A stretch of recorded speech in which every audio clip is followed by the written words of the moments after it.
Hi friends, welcome to Paavain Paadhiyil channel. இன்னைக்கு இந்த வீடியோல என்ன பார்க்க போறோம்னா வெள்ளியை பத்தி தான் பார்க்க போறோம். வெள்ளிங்கிற பேர்ல நடக்கிற மோசடிகள் என்னென்ன? வெள்ளியை வாங்கும்போது நம்ம எப்படி கவனிச்சு வாங்கணும்? எப்படி கவனிச்சு வாங்கினா நமக்கு ரீசேல் வேல்யூ அதிகமாக கிடைக்கும்? வெள்ளியை இன்வெஸ்ட்மெண்ட் பாயிண்ட் ஆஃப் வியூல எப்படி கன்சிடர் பண்ணலாம் அப்படிங்கறத பத்தியும் தென் நான் இப்போ சமீபமா என்னோட தேவையில்லாத சில வெள்ளி பொருட்களை ரீசேல் பண்றதுக்காக எடுத்துட்டு போயிருந்தேன். அப்போ அந்த பொருட்களுக்கு எப்படி விலை மதிப்பீடு பண்ணாங்க அப்படிங்கறத பத்தியும் நான் ஏன் அந்த பொருட்களை ரீசேல் பண்ணாம எடுத்துட்டு வந்துட்டேன் அப்படிங்கறத பத்தியும் தான் இந்த வீடியோல வந்து சொல்ல போறேன்.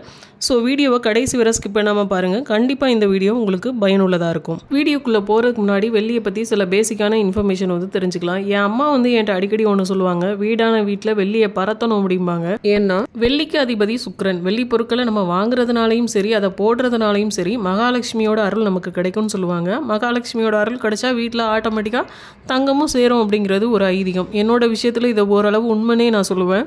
ஐதீகத்தையும் தாண்டி சயின்டிஃபிக் படி பார்த்தா வெள்ளிக்கு நோய்களை உண்டாக்கும் நூற்றுக்கணக்கான கிருமிகளை கொல்லும் பவர் இருக்குன்னு சொல்கிறாங்க. வெள்ளி பொருட்களை வந்து நம்ம உடம்புல போடுறதுனால நமக்கு வந்து இம்யூனிட்டி பவர் அதிகமாக கிடைக்கும் அப்படின்னு சொல்கிறாங்க. இது வந்து பார்த்திங்கன்னா சயின்டிஃபிக் படி ப்ரூவ் பண்ணப்பட்ட ஒரு தியரி தான். வெள்ளியிலான பொருட்களை நம்ம உடம்புல வியர் பண்ணுறதுனால ஸ்கின் டிசீஸ் வராமல் தடுக்கணும்னு சொல்கிறாங்க. வெள்ளிக்கு வந்து பாக்டீரியல் இன்ஃபெக்ஷன்ஸை வந்து அழிக்கிற பவர் இருக்கிறதுனால ஸ்கின் டிசீஸ் வராது அப்படின்னு வந்து சொல்கிறாங்க.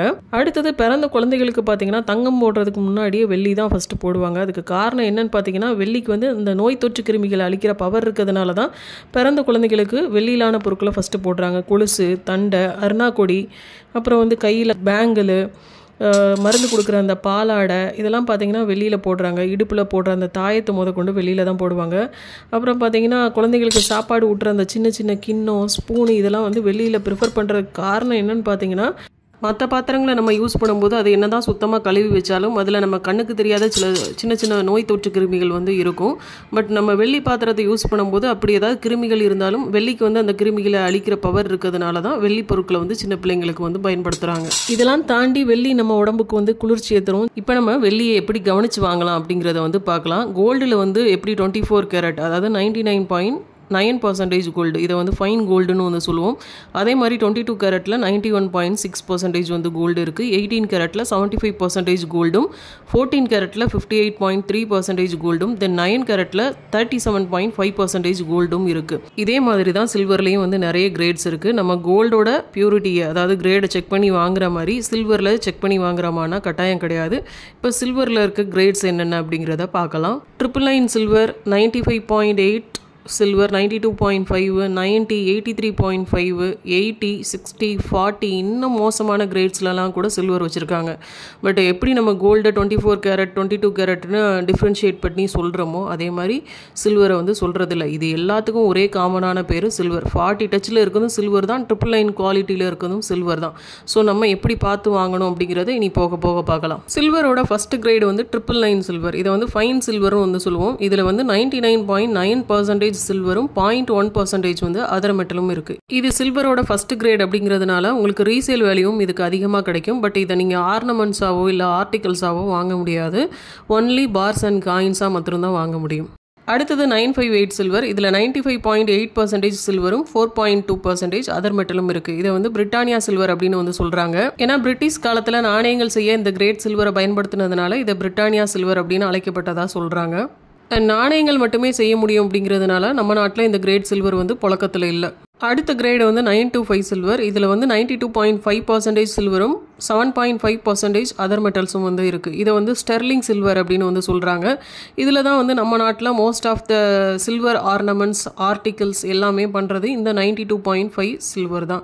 அடுத்தது 90. இதில் 90% சில்வரும் 10% வந்து அதர் மெட்டல்ஸும் இருக்குது. கோல்டை வந்து நம்ம 24 பார்ட்ஸ்க்கு வந்து கால்குலேட் பண்ணுறதுனால அதில் எத்தனை % கோல்டு இருக்குது அப்படிங்கிறது கண்டுபிடிக்கிறது கொஞ்சம் வந்து டிஃபிகல்ட்டாக இருக்கும்.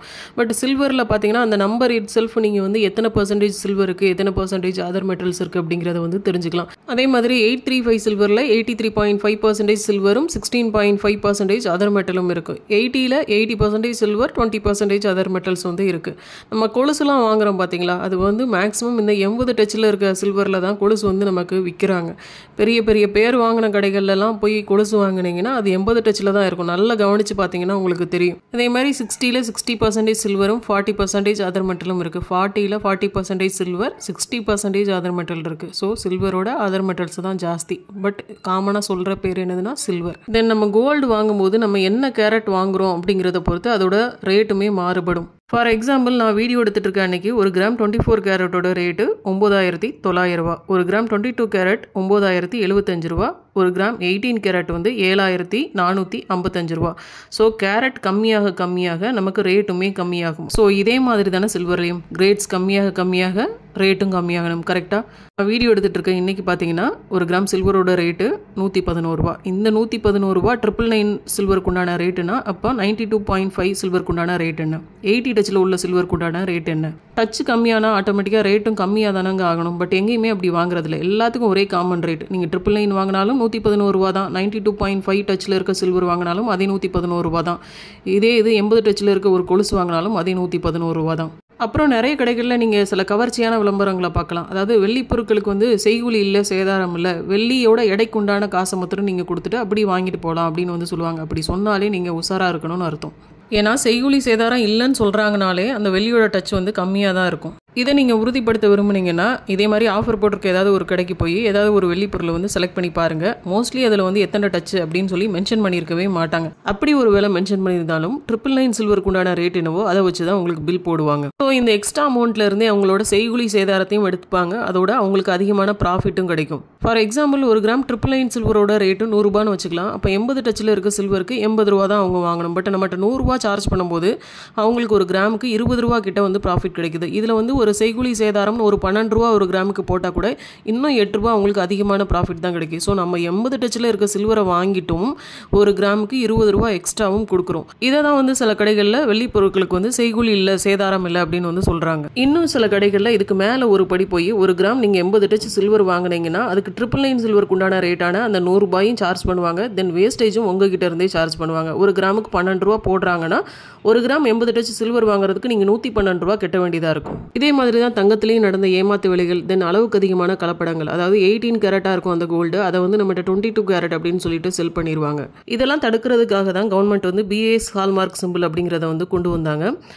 ஈவன் நீங்கள் பியூரிட்டியை 22 கேரட் 18 கேரட் அப்படின்னு மென்ஷன் பண்ணாலும் BIS ஹால்மார்க் சிம்பிள் போடணும் அப்படிங்கிறத வந்து கட்டாயமாக்குனாங்க. அடுத்தது இதுவுமே பத்தலை அப்படிங்கிறதுக்காக 2023 இருந்து நினைக்கிறேன் HUID நம்பர் வந்து கட்டாயமாக்கப்பட்டது. அதாவது ஆல்ஃபா நியூமரிக்கு ஒரு 6 டிஜிட் நம்பர் இருக்கும். அதை வந்து கட்டாயமாக எல்லா நகைகளையும் போட்டால் தான் அந்த நகைகளை வந்து நீங்கள் செல் பண்ண முடியும் அப்படிங்கிற கட்டாயத்துக்கு வந்து கொண்டுட்டு வந்தாங்க. அதுக்கப்புறம் ஓரளவு தங்கத்தோட தரம் வந்து நகைகளில் வந்து உறுதி செய்யப்பட்டதுன்னே சொல்லலாம். இதே மாதிரி தான் பார்த்தீங்கன்னா சில்வர்லையும் வந்து BIS ஹால்மார்க் சிம்பிள் வந்து போட்டிருக்கணும், அந்த சில்வரோட பியூரிட்டி போட்டிருக்கணும், அப்புறம் அந்த ஜுவல்லர்ஸோட நேமும் வந்து மென்ஷன் பண்ணியிருக்கணும். இப்படி தான் வந்து இருக்கணும். இதில் வந்து பார்த்தீங்கன்னா நீங்கள் BIS ஹால்மார்க் சிம்பிள், அந்த சில்வரோட பியூரிட்டி, அப்புறம் அந்த ஜுவல்லர்ஸோட நேமும் வந்து பார்க்கலாம். பட் நிறைய கடைகளில் வந்து இதை எதுவுமே மென்ஷன் பண்ணுறதில்ல, ஒன்லி அந்த ஜுவல்லர்ஸோட நேம் மாத்திரம் வந்து பார்க்கலாம். இன்னும் சில பெரிய பேர் வாங்கின கடைகளில் கூட அந்த ஜுவல்லர்ஸோட நேமும் எத்தனை டச்சுங்கிறது தான் மென்ஷன் பண்ணியிருப்பாங்களே தவிர BIS ஹால்மார்க் சிம்பிள் வந்து இருக்காது. கவர்மெண்ட் வந்து எப்படி தங்கத்துக்கு வந்து சில ரூல்ஸை கொண்டு வந்து அதை கட்டாயமயமாக்குனாங்களோ அதே மாதிரி சில்வருக்கும் வந்து சில ரூல்ஸை கொண்டு வந்து கட்டாயமயமாக்குனாங்கன்னா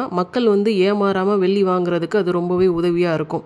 ஏன்னா இன்னுமே கூட நிறைய கடைகளில் வந்து அந்த BIS ஹால்மார்க் சிம்பிள்ஸ் கூட போடுறது இல்லை. இப்போ இருக்க நிலைமைக்கு இப்படி தான் ரூல்ஸ் இருந்தாலும் நான் வெள்ளியை வாங்கணும்னா எப்படி ஏமாறாமல் பார்த்து வாங்கணும் அப்படிங்கிறதுக்கு நான் ஆல்ரெடி சொன்ன எல்லா பாயிண்ட்ஸையும் வந்து நீங்கள் ஃபாலோ பண்ணலாம். அதை பற்றின ஒரு சின்ன கன்க்ளூஷனையும் வந்து இப்போ நான் சொல்லிடுறேன். வெள்ளி பொருட்கள் வாங்கும்போது அதில் BIS ஹால்மார்க் சிம்பிள் இருக்கான்னு பாருங்கள். வெள்ளியோட பியூரிட்டி வந்து மென்ஷன் பண்ணியிருக்கா, 99 92.5 80 அப்படின்னு மென்ஷன் பண்ணியிருக்கான்னு பாருங்கள். தென் அந்த ஜுவல்லர்ஸோட நேமும் வந்து மென்ஷன் ஆகியிருக்கான்னு பாருங்கள்.